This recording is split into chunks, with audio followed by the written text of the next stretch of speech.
আসসালামু আলাইকুম viewers, this is your Abrar. কী অবস্থা আপনাদের সবার? আপনারা সবাই আশা করি অনেক ভালো আছেন। আলহামদুলিল্লাহ, আমি অনেক ভালো আছি। অনেক দিন পর আপনাদের সামনে একটা নতুন ভিডিও নিয়ে আসলাম। যেহেতু না আমাদের রোজা প্রায় শেষের দিকে এবং সামনে ঈদ, সো ঈদকে কেন্দ্র করে নিজের জন্য একটা পাঞ্জাবি কিনতে হবে বরাবরের মতোই, এবং আমার পছন্দের শীর্ষে যে প্রতিষ্ঠান তা অবশ্যই আড়ং, এবং আড়ং থেকে আমি বরাবরের মতোই কিনে থাকি। তো এবারও এটার ব্যতিক্রম নয়।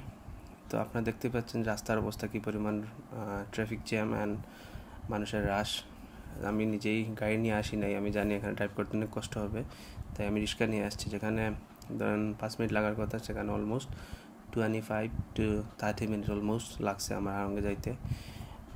তো এনিওয়েজ, আমাদের দেশের আর্থিক অবস্থা বর্তমানে ভালো নাই, কিন্তু আমরা যে এই যে পরিস্থিতি দেখতে পাচ্ছি সামনে বা আশেপাশে, কিন্তু আমার মনে হচ্ছে না মানুষের কাছে টাকা ভালোই আছে। টাকা যদি ভালো না থাকলে তাই তো রাশ থাকতো না।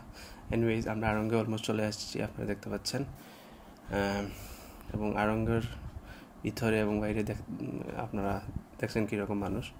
এনিওয়েজ ভিউয়ার্স, আপনাদের আমি নেক্সট ভিডিওতে দেখাবো আমি কী পাঞ্জাবি কিনলাম না কিনলাম। সেই পর্যন্ত আপনারা সবাই ভালো থাকবেন।